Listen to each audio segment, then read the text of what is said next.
Assalamualaikum warahmatullahi wabarakatuh. Bismillahirrahmanirrahim. Alhamdulillahirabbil alamin wa bihi nasta'in ala umuri dunya waddin.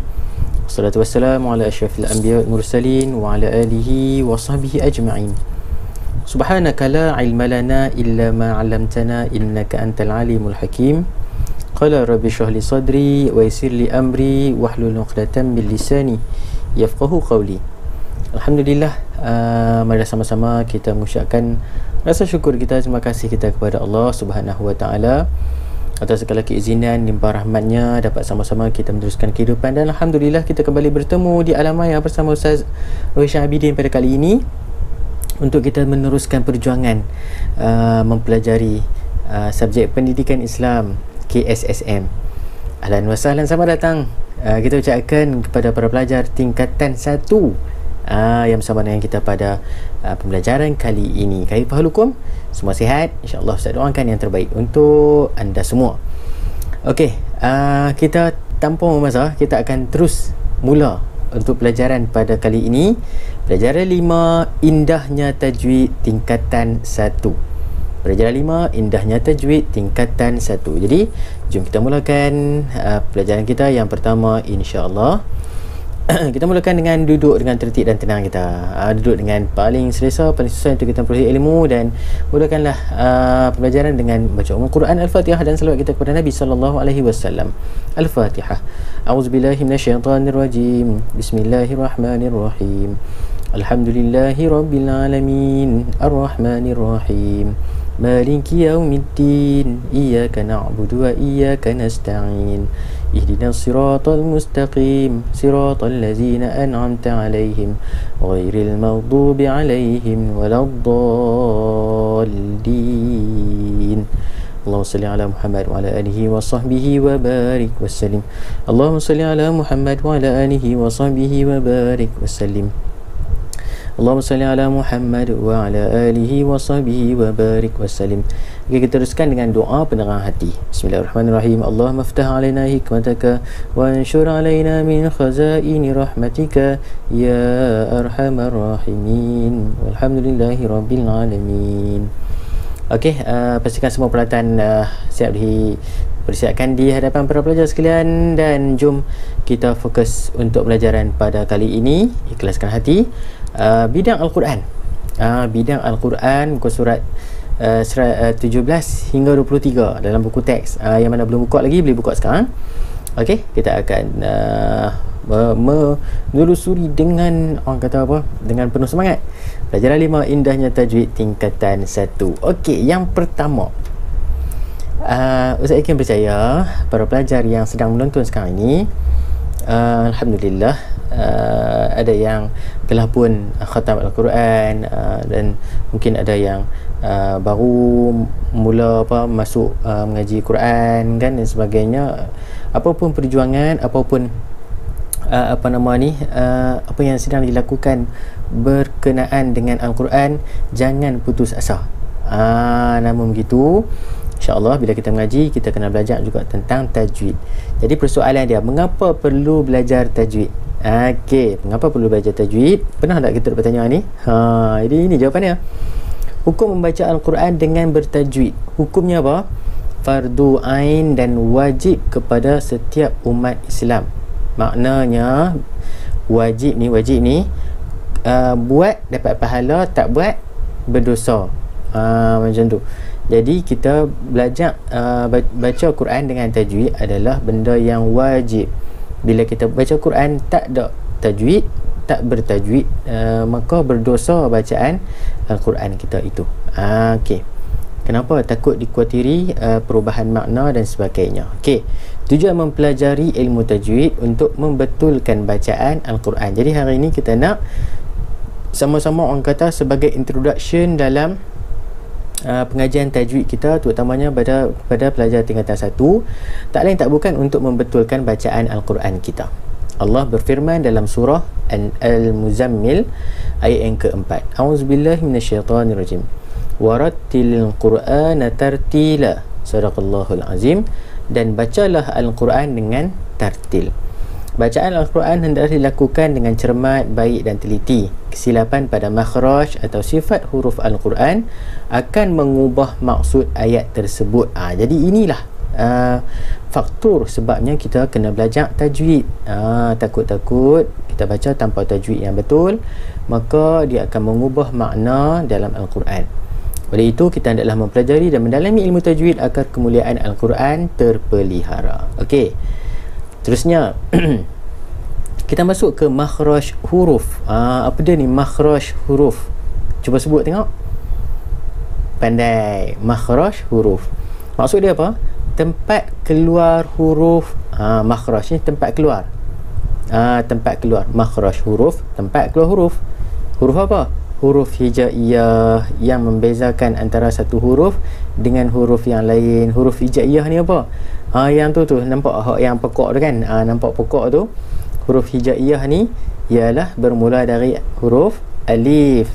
Alif ila ya. Alif sampailah ke ya. Alif, ba, ta, sa, jim, ha, kha tu kan? Jadi itu adalah huruf hijaiyah. Baik. Kita wajib mempelajari ilmu tentang makhraj huruf agar dapat membaca Al-Quran dengan fasih dan lancar. Okey, ini kita nak masuk. Para pelajar kena fokus sikit. Ni mula dah kita nak, orang kata nak masuk gear 3 orang ni. Nak masuk gear 3. Saat gear mai tengah-tengah lagi lah kena gear 5. Laju sikit kan, kita kena pick up. Okey, makhraj huruf dalam Al-Quran terbahagi kepada 5, iaitu yang pertama.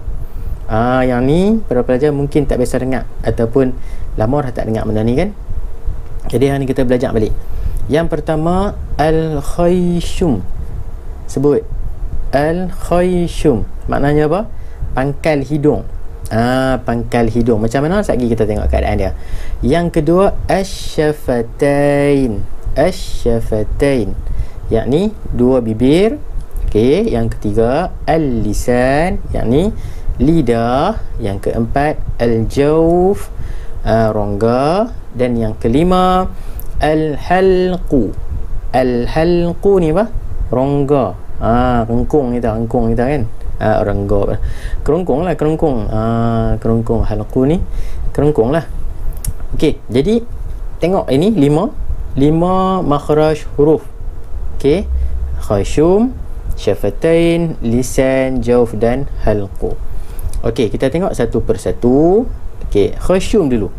Khayshum ni pangkal hidung. Pangkal hidung ni tak mana ni, hidung kita ni lah kan. Tak apa, kita tengok gambar. Dalam buku teks pun ada. Tu dia. Hidung siapa tu kan. Okey, kita tengok Al-Khayshum. Ejaan macam tu, pangkal hidung. Okey. Dari makhraj ini keluar bunyi dengung, yakni gunnah. Gunnah ni dengung lah. Daripada pangkal hidung ni. Contoh dia apa? Mim syaddah dan nun syaddah. Ataupun di sudut sebutan gunnah ni pun dah dengar dengung. Gunnah. Bila gun tu dia keluar macam angin kat hidung kita. Keluar macam angin kat hidung. Dia tak keluar kat mulut, dia keluar kat hidung. Contoh macam tu lah kan. Jadi mim sabdu, mim syaddah dan nun syaddah. Okey, itu tadi Al-Khayshum. Sekarang kita tengok pula pada yang seterusnya, Asy-Syafatain. Asy-Syafatain ni dua bibir. Dua bibir kita ni. Jadi kita nak sebut makhraj huruf yang keluar daripada dua bibir ni ialah 4 huruf ini. Kita dapat 4 huruf yang keluar dari makhraj ini, iaitu waw, ba, mim dan fa. Sekali lagi, waw, ba, mim, fa. Macam mana kita kata keluar daripada bibir ni? Kita tengok pada huruf waw. Cara sebutan dia macam mana? Bulatkan dua bibir. Macam mana? Mulut jadi o tu kan. Jadi itu. Jadi nak sebut dia wow. Dia tak jadi wow dah lah, dia jadi wow je lah. Cuma mulut kita akan jadi bulat. Okey, itu yang pertama. Yang kedua, merapatkan dua bibir secara kuat. Nak sebut ba, dia kena rapatkan bibir. Rapat, dia tekan sikit. Jadi gitu. Gitu. Ba. Okey. Boleh? Try buat tengok sambil-sambil. Sambil-sambil kan buat. Okey, seterusnya huruf mim. merapatkan dua bibir secara ringan. Ba tadi kena tekan sikit. Ba. Ni mim pula. Mim di bibir ringan saja. Mim. Mim. Gitu. Mim. Okey, cantik. Kemudian kita tengok pada huruf fa. Menekan bibir bawah ke gigi kacip atas. Maknanya bibir ni bawah ni kita jadi ni. Gitu. Jadi bila sebut macam mana? Fa. Fa. Dia bukan fa gitu nah. Dia jadi fa. Sebutan huruf dia. Okey, try buat tengok. Okey, bagus. Pandai, ahsantum. Okey, sekarang ini syafatain, dua bibir. Okey, seterusnya kita tengok pada al-lisan. Lisan ni apa? Lidah. Lidah ni macam mana? Tu dia, lidah siapa tu? Kan? Okey, jadi lidah ni banyak makhraj huruf yang keluar. Ada berapa? 18 makhraj huruf yang keluar. Dan begitu kita tengok satu persatu. Ni mula dari pangkal dalam. Pangkal dalam tu hujung lidah ke dalam. Bukan hujung lidah yang luar ni, hujung lidah ke dalam dulu. Di situ keluarnya huruf qauf. Dia nak jadi macam gitu. Qauf. Boleh? Qauf. Bagus. Okey, atas sikit pada huruf qauf tu, di atas sikit. Okey, ni yang ni. Pangkal lidah, dia bukan pangkal dalam, pangkal lidah, huruf kaf. Perasan dia akan bunyi keluar, dia dekat dengan lidah yang kat dalam tu. Jadi bunyi kaf. Dia bukan kap noh. Kap tu bukan tu. Dia kaf. Kaf. Okey, kemudian yang tengah ada tiga huruf. Tiga huruf yang keluar daripada bahagian tengah lidah, iaitu jim, shin dan ya. Jadi ringan sikit. Jim, shin dan ya. Sebutan dia. Okey. Dia main kat atas sikit, dekat tengah-tengah hujung lidah ni pun dia akan keluar kira macam tengah jugalah. Yang kalau unggu tu kan. Huruf dia naik sikit. Dot.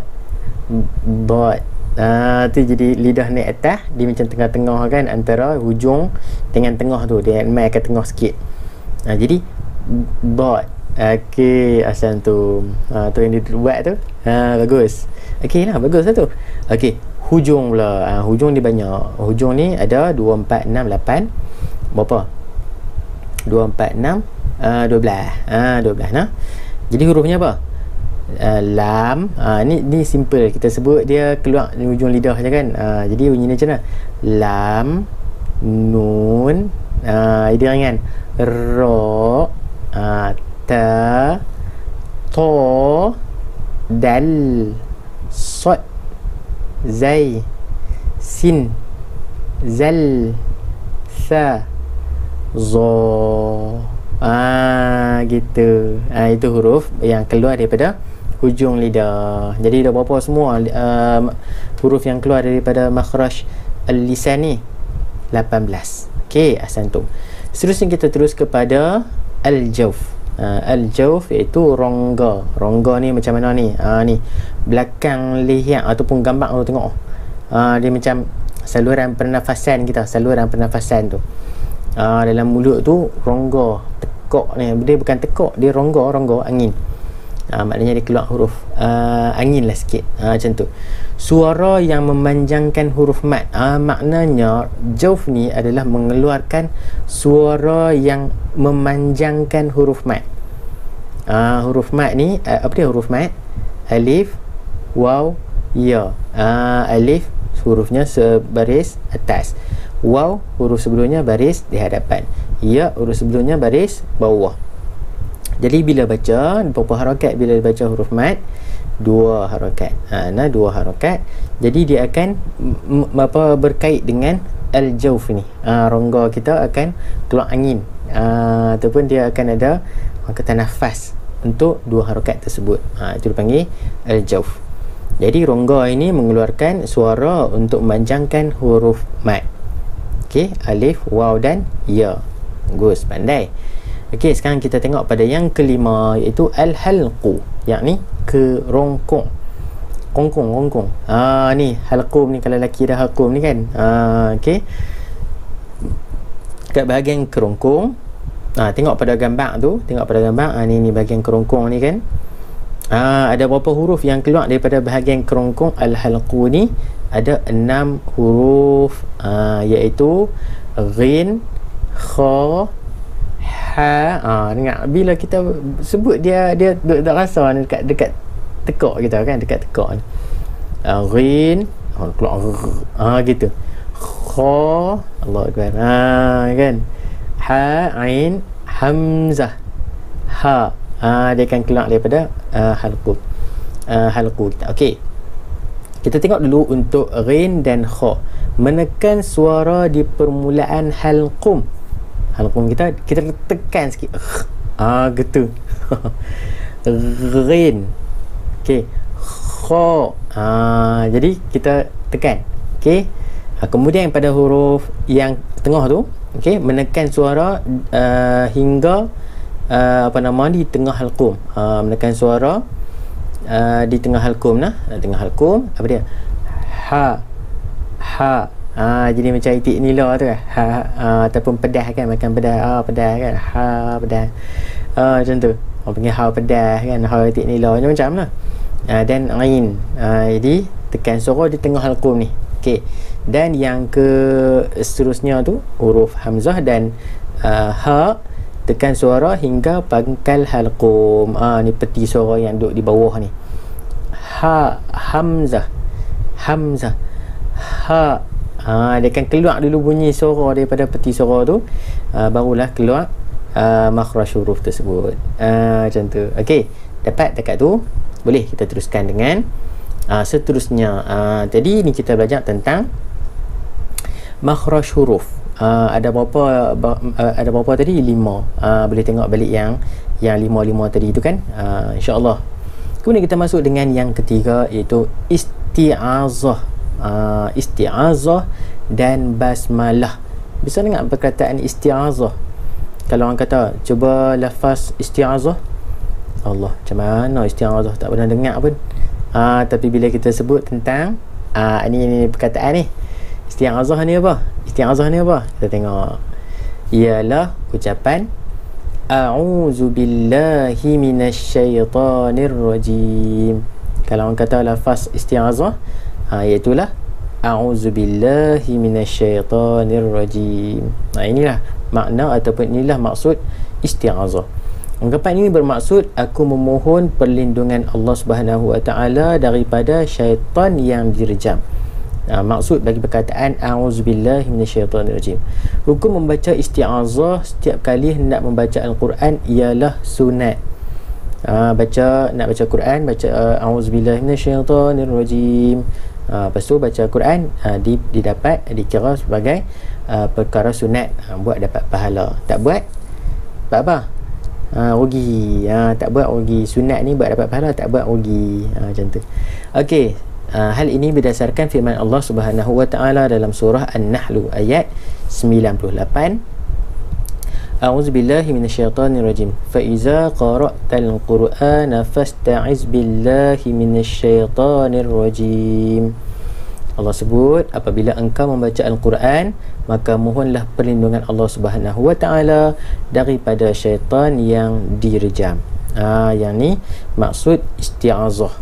Kalau orang tanya pasal isti'azah, kita tahu dah apa ungkapan yang dimaksudkan. Itu a'udzubillahi minasyaitonirrajim. Boleh sekat tu boleh nah. InsyaAllah kita teruskan dengan basmalah. Basmalah ni apa? Mesti dah pakat tahu dah. Basmalah ni ialah lafaz Bismillahirrahmanirrahim. Ungkapan ini bermaksud dengan nama Allah yang Maha Pemurah lagi Maha Mengasihani. Basmalah sunat dibaca pada setiap awal surah kecuali surah At-Taubah. Jadi kita nak baca setiap kali baca Quran, setiap kali awal surah kita sunat baca bismillah. Baca bismillahirrahmanirrahim, kecuali satu saja surah dalam Al-Quran yang dilarang dibaca bismillah di awalnya. Pasal apa? Sekejap kita sebut, sekejap kita bincangkan bersama. Okey, kita tengok kunci ilmu. Kunci ilmu Basmalah wajib dibaca pada permulaan surah Al-Fatihah ketika dalam solat. Kenapa? Kerana basmalah ataupun Bismillahirrahmanirrahim juga adalah salah satu ayat dalam surah Al-Fatihah. Siapa yang tak baca Bismillahirrahmanirrahim dalam surah Al-Fatihah, maka Al-Fatihahnya itu tidak lengkap dan sempurna, dan bila baca dalam solat, maka solat itu tidak sah. Jadi bacalah Bismillahirrahmanirrahim. Mungkin ada yang baca Alhamdulillah tapi Bismillah dia tak baca.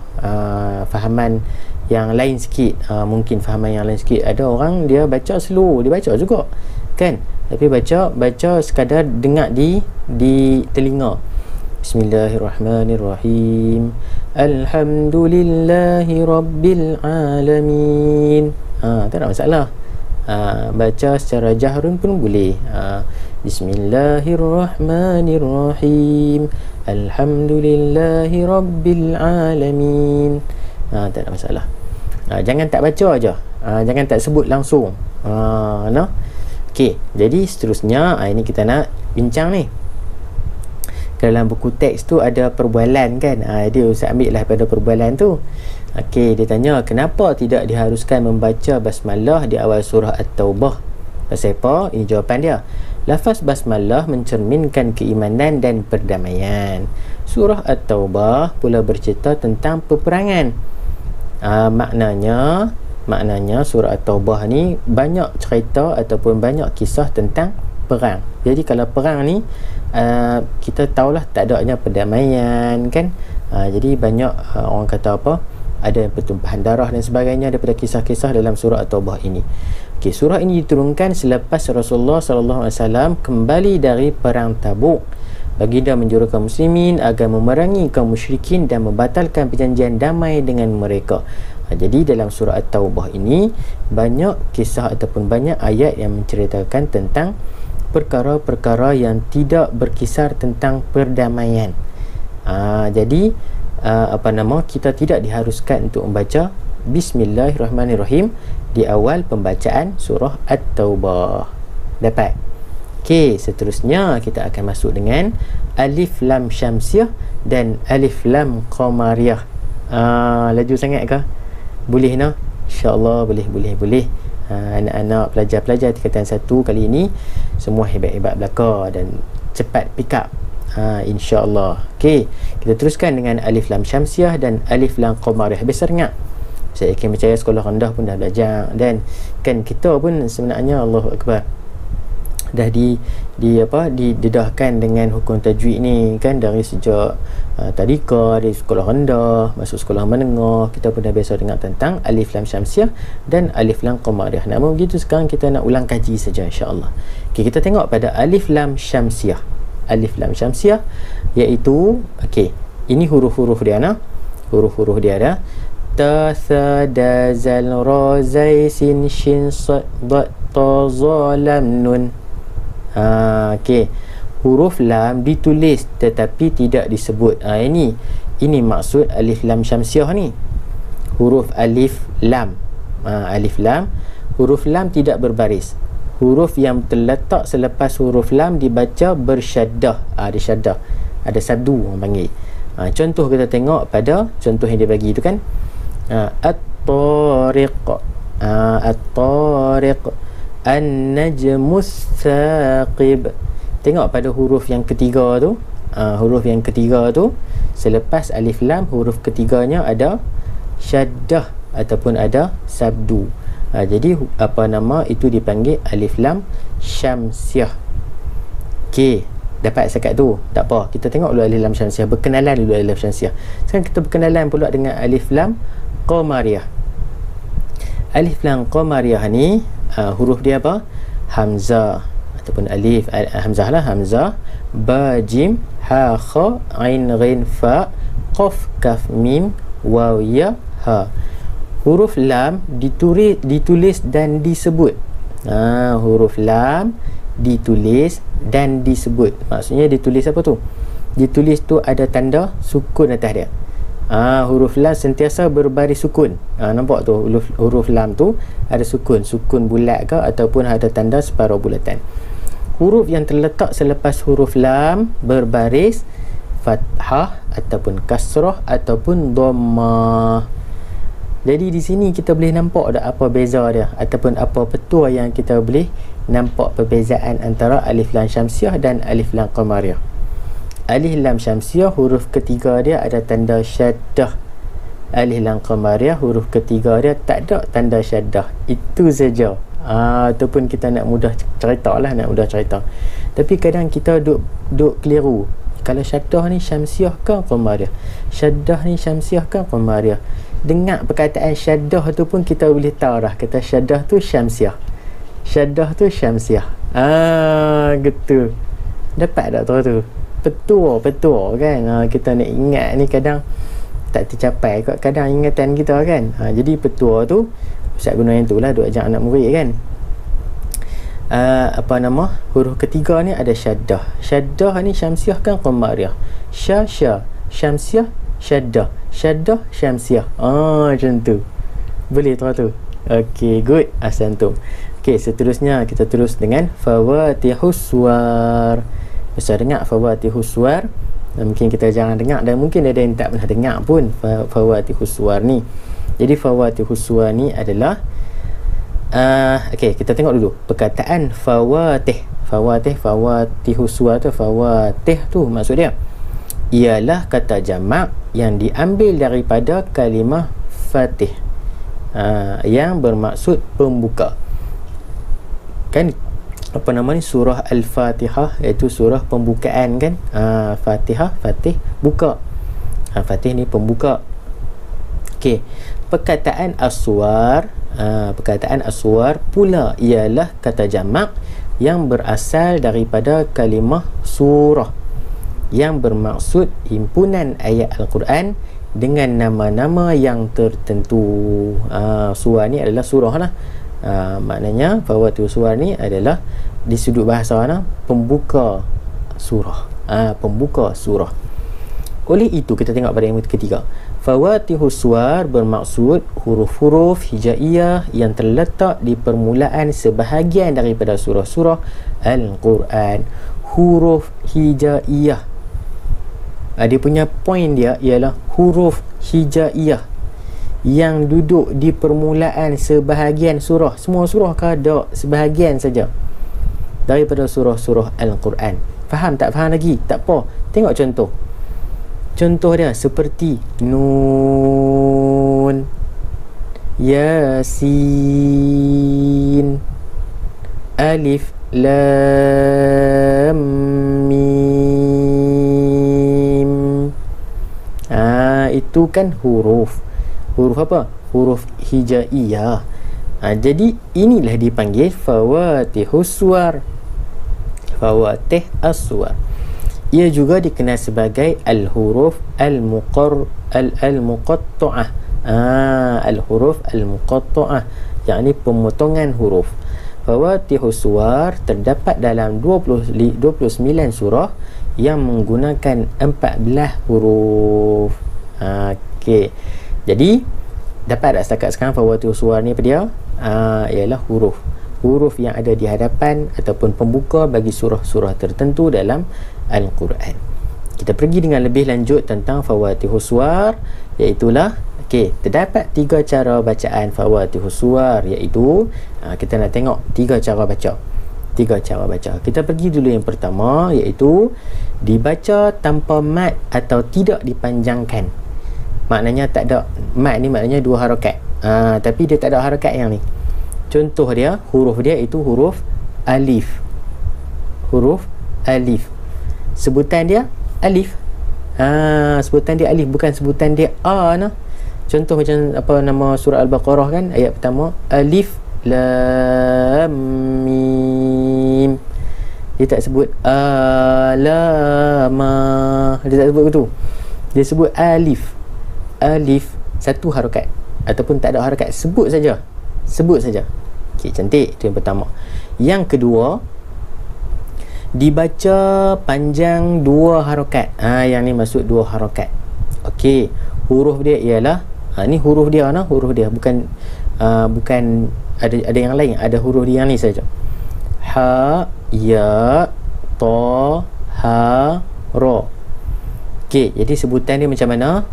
Ha, ya, ta, ha, ra. Gitu contoh kan. Contoh apa? Apa nama ni? Yasin, Toha, gitu kan. Jadi ini kita akan baca 2 harakat. Okey, dapat tentu. Ini cara yang kedua. Cara yang ketiga iaitu dibaca panjang 6 harakat. Dibaca panjang 6 harakat iaitu huruf nun, huruf qaf, huruf sad, huruf ain, sin, lam, kaf dan ma. Mim. Ma dah. Mim. Okey. Jadi sebutan dia macam mana? Nun. Nun berapa harakat? 6. Nak kira macam mana? Jari. Kalau nak pakai jari lah. Kan? Adik-adik kita nak kira pakai jari lagi kan? Nun. Gitu. Qaf. Gitu. Sad. Gitu. Dapat? Okey, itu contoh dia lah. Macam Yasin lah. Ya, 2 harakat. Sin. Gitu. Berapa kali gitu lah. Okey, jadi inilah 3 cara bacaan Fawatihus Suwar. Berapa cara bacaan? Tak ada harakat. Sebut saja huruf, 2 harakat dan juga 6 harakat. Dapat? InsyaAllah. Ustaz yakin macam semua semangat ni nak belajar tajwid ni. Kan insyaAllah terus mengaji, terus belajar. Dan kita terus memperbaiki bacaan Al-Quran kita. InsyaAllah moga-moga kita akan menjadi orang yang terbaik. Okey. Okey, sambung lagi sikit. Sambung lagi sikit contoh bacaan. Ini tadi ni lah. Ustaz pergi bagi contoh dulu dah. Kan? Okey, kita tengok contoh bacaan Alif Lam Mim. Kan? Alif tak ada harakat. Sebut saja. Lam 6 harakat. Tambah harakat 2 dengung ni. Lepas tu masuk mim 2 harakat. Alif sebut. Lam Mim. Dapat tu. Ustaz berhenti-berhentilah nak bagi tahu kata harakat tu berhenti dekat tu. Kalau kita baca betul terus tak apalah. Alif Lam Mim. Gitu. Okey, seterusnya. Yang ni mungkin panjang sikit kan. Macam mana nak baca Kaf, Hi, Ain. Bukan. Sebut huruf terus. Sebut huruf terus. Jadi yang ni ha ni dia special. Ha dengan ya ni dia akan baca 2 harakat. Okey. Jadi kita mula. Kaf, ha, ya, ain, sad. Gitu. Dapat? Tengok ini. Kaf,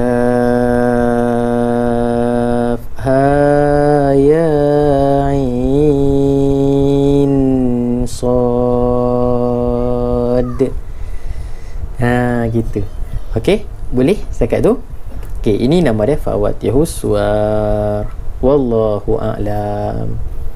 Selesai pengajian kita untuk pelajaran 5, indahnya tajwid bagi tingkatan 1. Okey, terus dengan latihan, terus dengan pengukuhan. Boleh buka Quran, tengok baca, tengok, cari Al-Hilal Syamsiah, cari Al-Hilal Qamariyah, try practice makhraj huruf kan.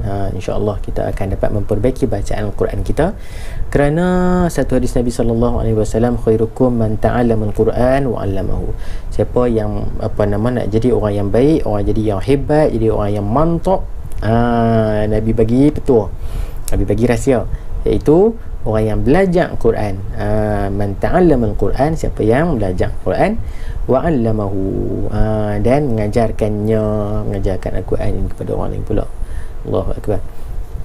Jadi insyaAllah moga-moga kita dapat manfaat dan kebaikan bersama.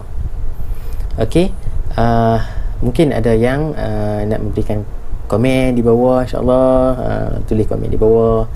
Dan yang belum subscribe, bolehlah subscribe sambil-sambil kan, insyaAllah mendapatkan update-update terkini daripada video di channel Rohit Syam Abidin. Share dan like video, moga kita dapat kebaikan dunia dan akhirat, insyaAllah. Jazakumullah khairan katsira. Terima kasih kerana menonton, abang-abang, kakak-kakak, mungkin bersama dengan kita ustaz-ustazah juga. Terima kasih ayah-ayah, ibu-ibu sekalian. Wallahu ta'ala a'lam. Aqulu qawli hadza wa astaghfirullahal azim li wa lakum. Assalamualaikum warahmatullahi wabarakatuh. Kita jumpa lagi. Bye bye.